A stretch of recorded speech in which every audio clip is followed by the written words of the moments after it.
महाभारत युद्ध का 13वां दिन कौरवों और पांडवों दोनों के लिए बेहद त्रासद दिन था। महाभारत युद्ध के 13वें दिन अनियति अपनी चरम पर थी। महाभारत युद्ध के 13वें दिन की दास्तां आज मैं आपको इस कविता के माध्यम से सुनाने जा रहा हूं। जब कुरुक्षेत्र की समर भूमि में सरसैया पर भीष्म हुए, तब कुरुकलंक के नैनों में क्रोधाग्नि लगी और कृष्ण हुए। गुरुद्रोण बनेंगे सेनापति, ये चाल चली थी शकुनी ने, जिसमें फंसकर सब जूझ रहे वो जाल बुना था शकुनी ने। इस बार चली थी चाल अजब, जिसमें ना कोई संधि हो। इस बार चली थी चाल अजब, जिसमें ना कोई संधि हो। गुरुवर द्वारा वो ज्येष्ठ पांडुसुत समर भूमि में बंदी हो। फिर पांडव सेना में गुरुवर ने ऐसा तांडव नृत्य किया। फिर पांडव सेना में गुरुवर ने ऐसा तांडव नृत्य किया, सब समर मुंड में बांट दिए, कुछ ऐसा चित्र विचित्र किया। निज सेना की ये दशा देख अर्जुन का क्रोध अपार हुआ। बज उठा कृष्ण का पांजन और गांडीव का डंकार हुआ। कौरव सेना के होश उड़े जब गुरुवर का रथ चूर हुआ। जो सोचा था वो विफल हुआ, सब सपना चकना चूर हुआ। फिर कहा द्रोण ने दुर्योधन, मैं उससे पार न पा सकता। अर्जुन के रहते धर्मराज को बंदी नहीं बना सकता।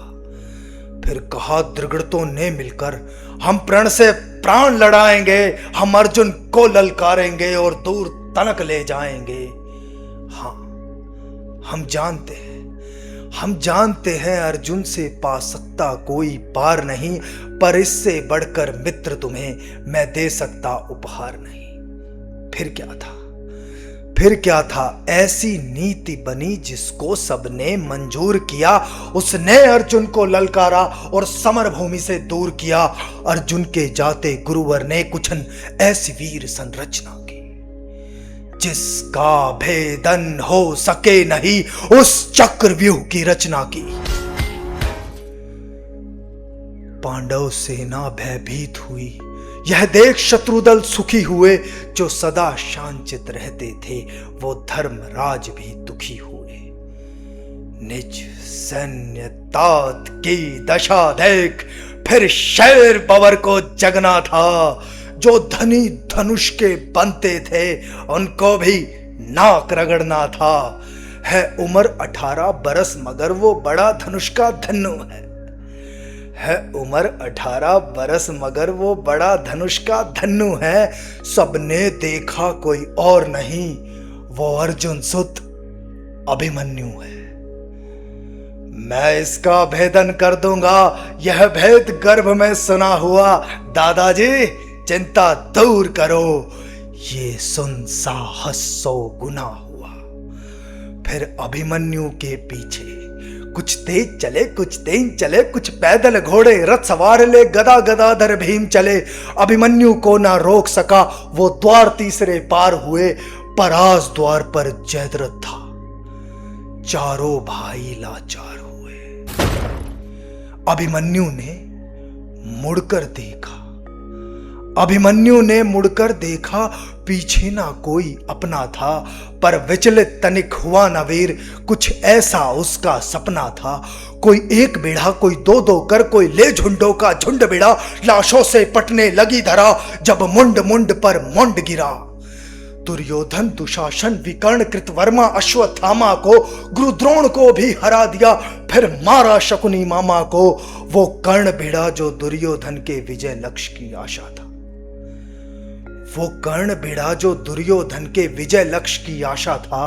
वो कर्ण भिड़ा जो दुर्योधन के अंतर मन की भाषा था। वो कर्ण भिड़ा जो एक साथ 100 बाण चलाने वाला था। वो कर्ण भिड़ा जो दुर्योधन को विजय दिलाने वाला था। पर सबने देखा वो अंगराज रथ सहित धरा पर पड़ा मिला। कुछ होश हुआ तो भाग गया वो दूर, सभी को खड़ा मिला। दुर्योधन हो गया कुपित, ले सबका नाम पुकारा है। सब इसे साथ मिलकर मारो, ऐसा देश हमारा है। फिर एक साथ भिड़ गए साथ फिर एक साथ भिड़ गए सातों ने ऐसा काम किया, रथ तोड़ सारथी को मारा, घोड़ों का काम तमाम किया। तलवार तीर जब टूट गए तो रथ के चक्के उठा लिए, उस टूटे रथ के चक्के से कितनों के छक्के छुड़ा दिए।